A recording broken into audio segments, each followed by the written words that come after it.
The test is in 4 parts: Part 1, Part 2, Part 3, and Part 4. Now look at Part 1. Part 1. You will hear a conversation between a travel agent and a customer. First, you have some time to look at questions 1 to 7. Listen carefully and answer questions 1 to 7. Good morning. Can I help you? Yes, I'd like to get some information about trips to New Zealand. Certainly. Take a seat and I'll be right with you. Thanks. Now, where would you like to go in New Zealand? Well, I was hoping to do a bit of travelling around, actually. There are a few things I'd like to see and do before I go back home. Right. One thing I really want to do is go to Christchurch. I have relatives living there that I can stay with, my mother's cousin, and I've heard it's a nice place. Yes, it's a lovely city. And staying with relatives will help with the budget, of course. The budget? It will save you some money. Oh, right. Well, I'm not too worried about that. I've saved quite a bit of money working in Australia. Oh, that's nice. Good for you. Well, you know that New Zealand consists of 2 main islands, the North Island and the South Island, and Christchurch is on the South Island. Is it? I was never very good at geography at school. Do you have a map I could look at? Sure. Here we are. Right, I see. And, well, then I'd also like to spend some time in Auckland, and maybe I could do an English language course there. Can you organise that sort of thing for me? Oh, certainly. We'd be happy to arrange that. But bear in mind that Auckland is in the North Island. OK. And I'd also like to do some skiing or maybe even some snowboarding. I hear New Zealand is a great place for that. Yes, absolutely. But you should go to Auckland first for your studies, and then you can get the ferry across to the South Island and take the bus down to the snow. Oh, I don't like boats very much. I'm not much of a sailor. I think I'd prefer to fly. Right. What about joining a walking tour? That could be really fun. Not sure about walking, but joining a tour might be a good way to travel because then I might make some friends my own age. Now, let's get some details. Can I have your name, please? Yes, it's Su Ming Lee, but you can call me Sue. OK, Sue. And what's your address here in Melbourne? I'm living with my aunt in the suburb of Kew. It's 29 Lock Street. That's L-O-C-H, not L-O-C-K. Do you have a phone number that I can get you on? The best thing would be if I give you my mobile. I always have it on me. It's 0402 558 992. OK. And when do you want to travel? Because you'll need to be down south in July or August. Oh, yes, of course. That's winter, isn't it? So I better go to Auckland in May. Yes, let's say departing from Melbourne on the 1st of May, that's a Saturday, and then you could begin your course on Monday the 3rd. That sounds great. And how long would you like to study for? A month, 2, 3? What do you think? Well, I'll probably need more than a month. What about 8 weeks until the end of June? Fine. I'll see what I can do. Oh, and how would you like to pay for this? On my Visa card, if that's possible. Before you hear the rest of the conversation, you have some time to look at questions 8 to 10. Now listen and answer questions 8 to 10. Hello, Sue. It's Angelo from Cosmos Travel here. I've booked your flight and I've found you an English college called the Harbour Language Centre. Great. Where exactly is that? Well, have you got that little map I gave you yesterday? Yes? You see where the harbour is with the 3 wharves and the water? Yes, got that. OK, there are two parallel streets. Quay Street, that's Quay, and Customs Street. The building where the college is located is on Quay Street, opposite Prince's Wharf. Right, got it. And what about accommodation? Well, I've booked you into a hotel for the first 3 nights, and then the accommodation officer will find you a family to live with. Good. And where's the hotel? It's a short walk from the college, on the corner of Queen Street and City Road. Which corner exactly? On the left-hand side as we're looking at the map. Okay, near the little park. Yes, that's right. And what about a good bookshop? I'm going to need to buy a dictionary and some English books. Yes, well, I believe there's a really good language bookshop on the corner of Customs Street and Queen Street. It's near the college, so that's pretty convenient. Thank you so much. You've been really helpful. That is the end of part 1. Now turns to part 2. Part 2. You'll hear 3 university students talking about a presentation which one of them has to give. First, you have some time to look at questions 21 to 24. First, look at questions 11 to 14.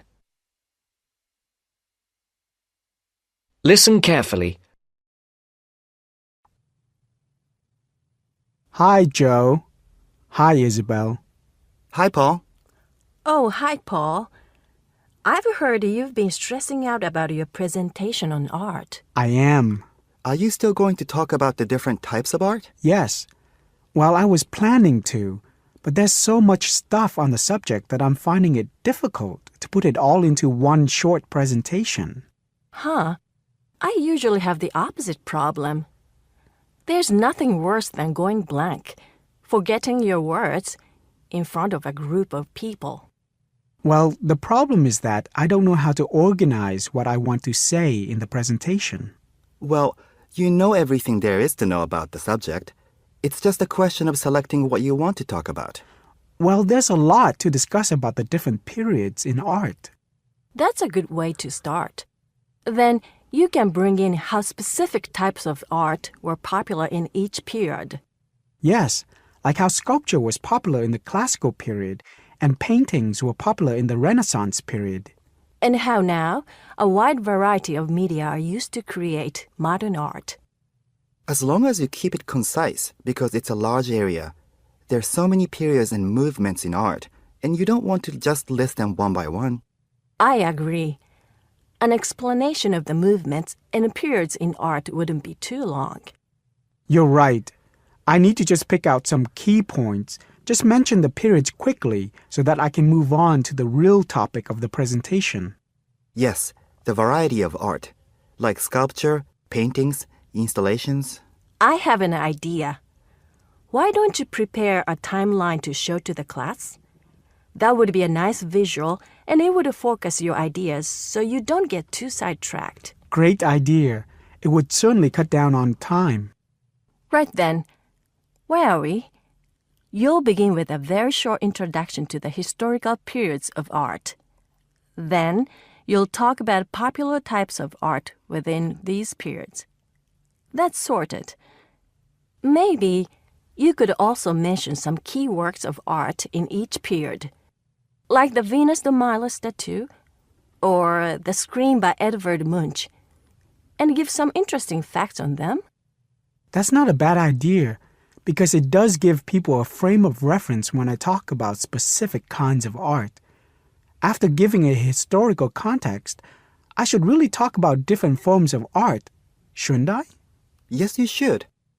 After that, you can conclude with a question on what is considered to be art. Now, that would be really interesting. Yes, comparing the traditional views of art with modern views. Exactly.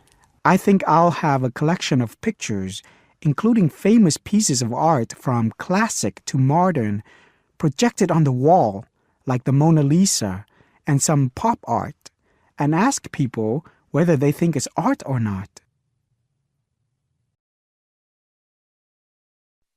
Before the broadcast continues, look at questions 15 to 20. You will now listen to the second part of the talk. Showing some famous works and asking people what art is would certainly lead to discussion in the room. People's appreciation of art is so subjective, and it comes down to taste. That's what I'm hoping for, some disagreement to liven up the presentation. And you could stick in some really controversial ones like graffiti and modern art installations in between pieces of art that are universally accepted, like the work of the Renaissance painters.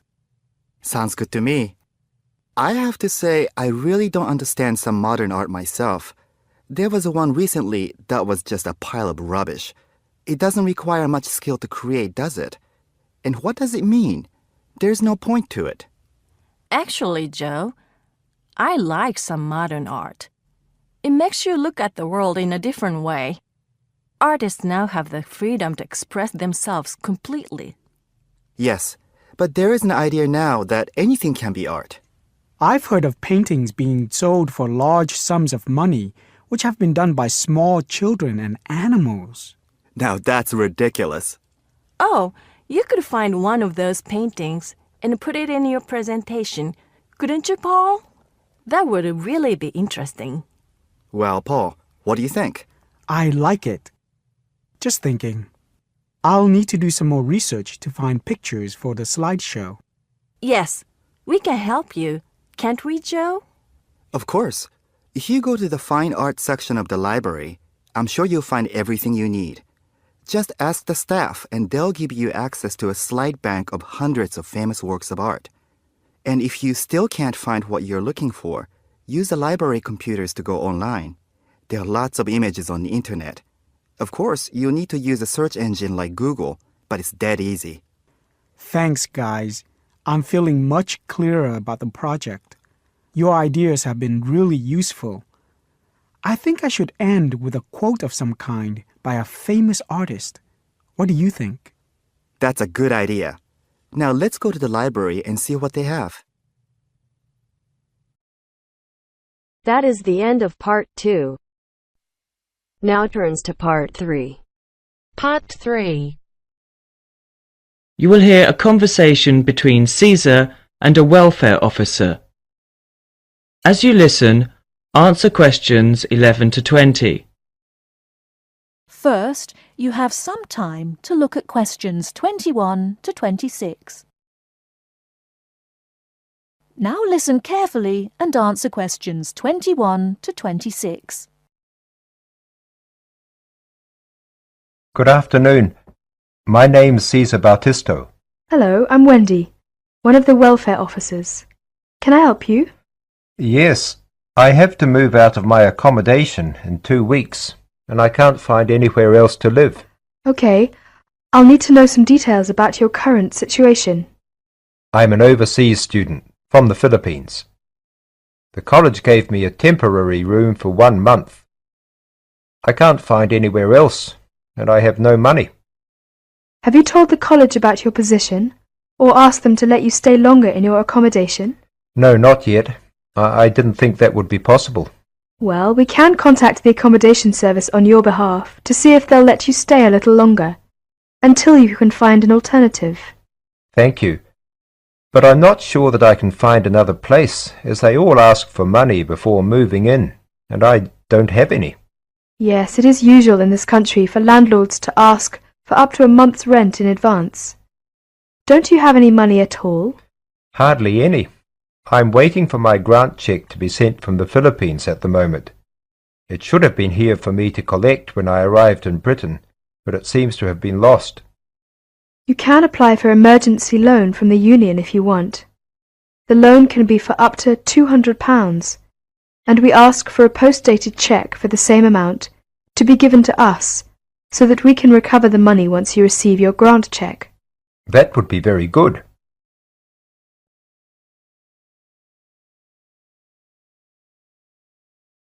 Before you hear the rest of the talk, you have some time to look at questions 27 to 30. Now listen and answer questions 27 to 30. I'll apply, but I'm still worried about how to find new accommodation. As I said earlier, we can ask the college to extend the time you're allowed to stay in your present accommodation. They may refuse, of course. Then what will happen? If the worst comes to the worst, the union may be able to provide some very short-term emergency accommodation. If you want me to, I'll contact one or two of the addresses on the notice board and arrange for you to visit them. But what if they ask me for the rent in advance? I only have £90 left, and I need that for food and books. It'll be all right. By the time they actually need the money, we'll have your emergency loan ready. Just fill in this application form and write me a cheque for £200, please, payable to the student union. Right, I'll do that. Thank you very much for your help. I'm feeling more optimistic now.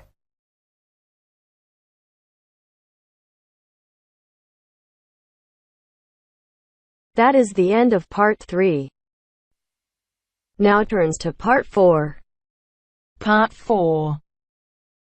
You are going to hear a lecture about dorm rooms. First, you have some time to look at questions 31 to 40.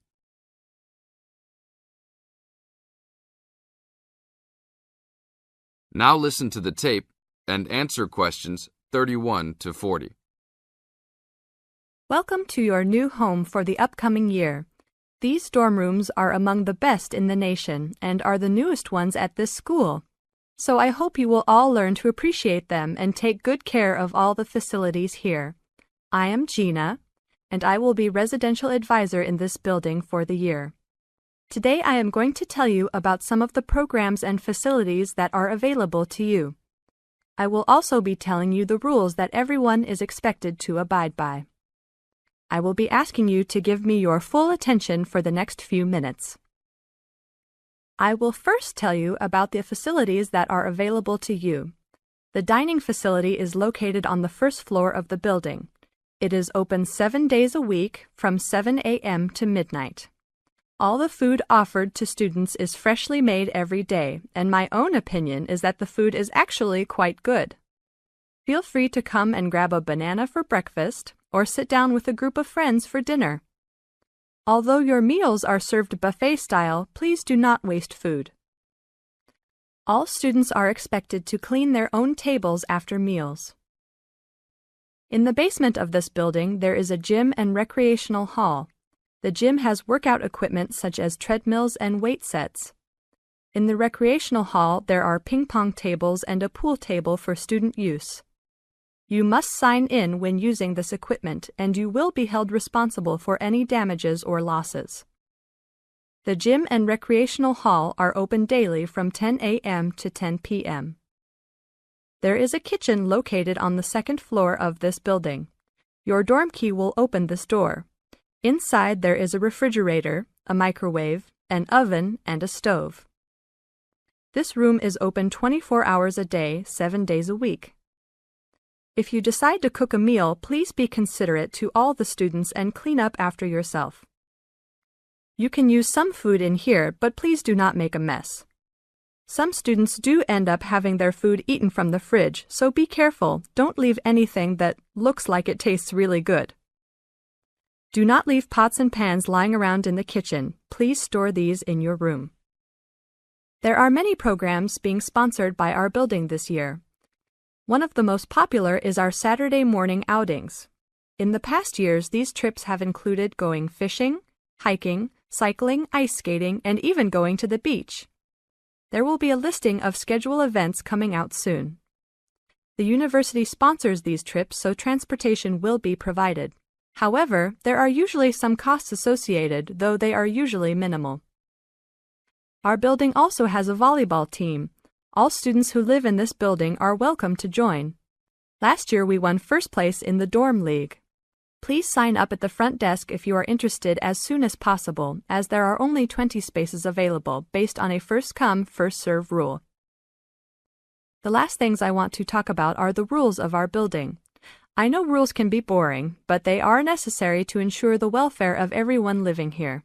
First, noise levels must be kept to a minimum after 11 p.m. Many students have early classes, so for those of you that have the luxury of sleeping until 10, please don't stay up late making lots of noise. Secondly, all visitors must sign in at the front door. Even if you have friends that are regular visitors, they must still always sign in.